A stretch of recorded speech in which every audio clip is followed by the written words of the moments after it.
Hello, my name is Virginia Henderson, and I am here to teach you a little bit about what I believe is the correct approach to nursing. A little bit about me is that I was born in Kansas City, Missouri. I was born November 30th, 1897.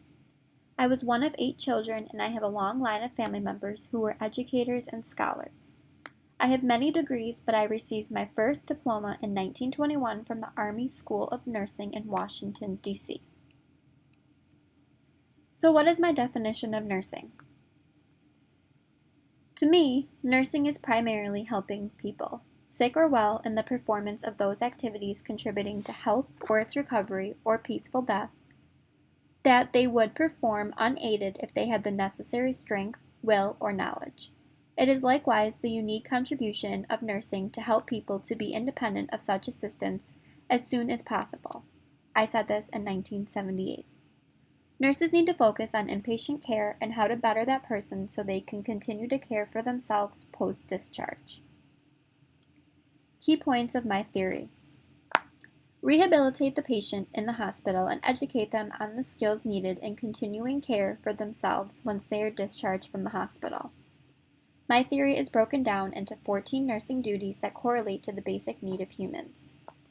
These 14 duties are: breathe normally, eat and drink adequately, eliminate body waste, move and maintain desirable postures, sleep and rest, select suitable clothes, dress and undress, maintain body temperature within normal body range by adjusting clothing and modifying environment, help keep the body clean and well-groomed and protect the integument, avoid dangers in the environment and avoid injuring others, communicate with others in expressing emotions, needs, fears, or opinions, worship according to one's faith, work in such a way that there is a sense of accomplishment, play or participate in various forms of recreation, learn, discover, or satisfy the curiosity that leads to normal development in health, and use the available health facilities.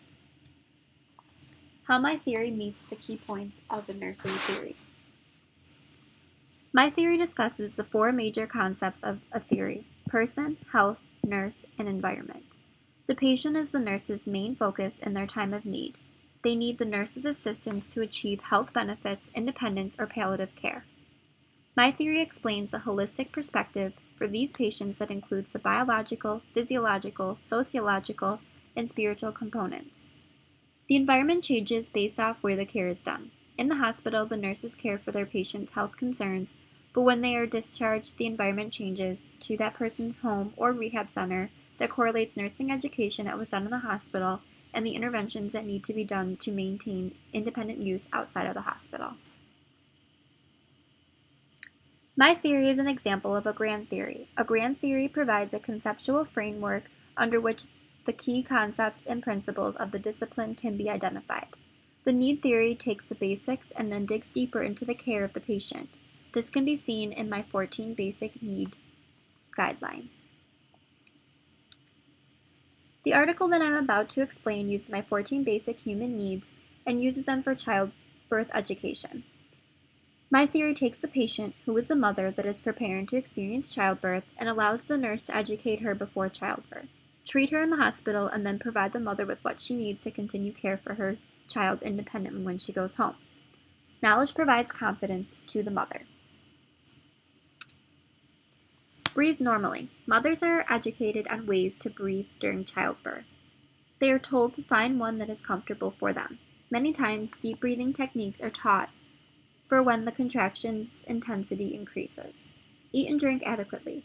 Women should maintain a well-balanced diet and increase their carbs when it comes time to go through labor to ensure that they have enough energy to get through the process. Eliminate body waste. Women should empty their bladder and defecate if needed to reduce the discomfort during childbirth. Move and maintain desirable postures. Focusing on posture is an important thing to do during childbirth.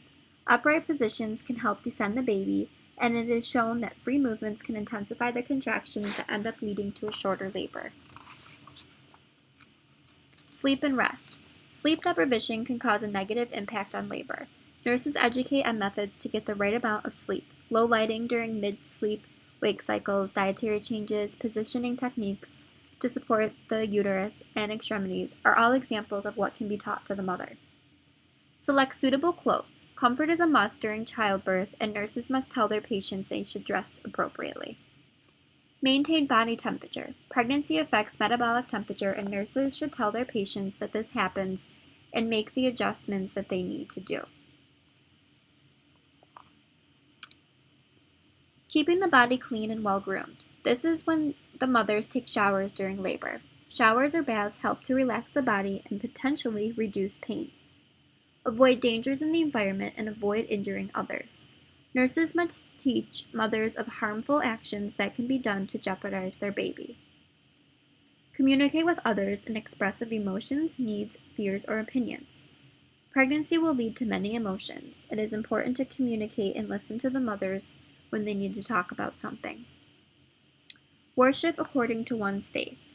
Everyone comes from a different background, and it is important to ask the mother what their faith is and do everything that they should do to accommodate.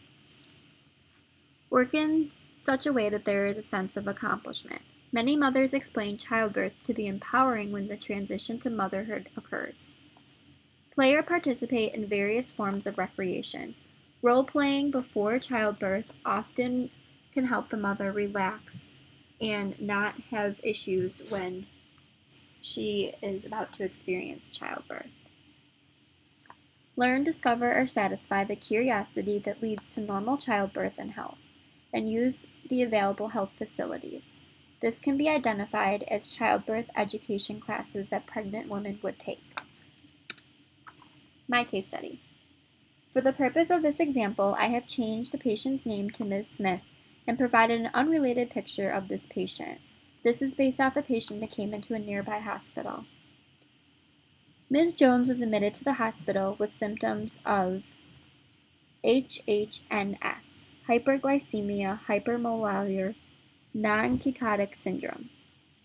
Ms. Smith came from a low-income neighborhood and had no idea that she had diabetes or what diabetes even was.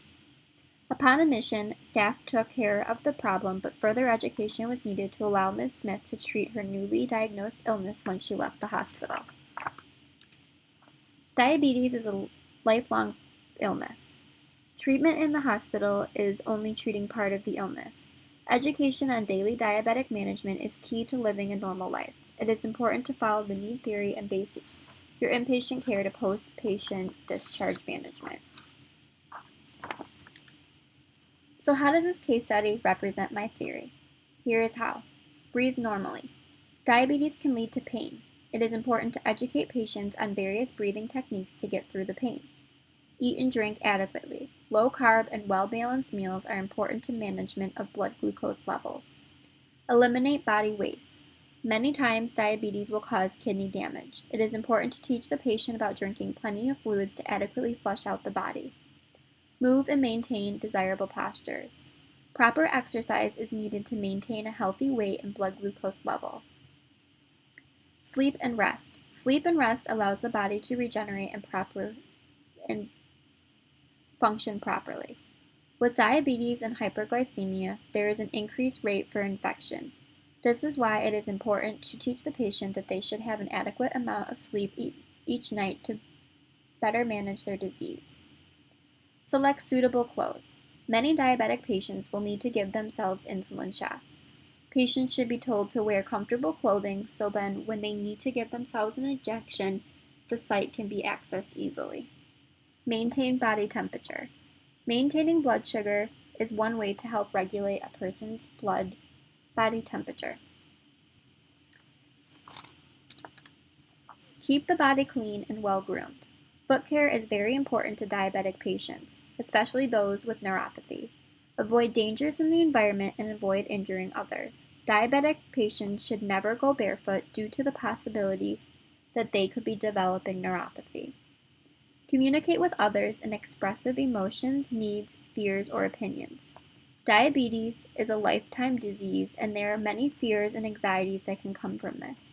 It is important for the nurses to listen to their patients and their concerns.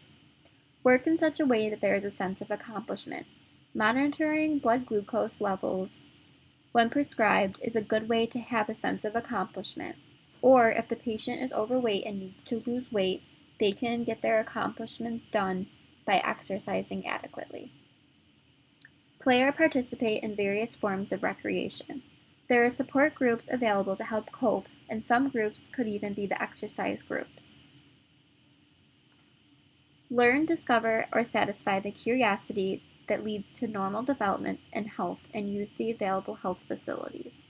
There is continuous research being done for diabetes that the patient should be aware of new healthcare information relating to it. Nurses can provide names of support groups or journals to help with this. Thank you for listening.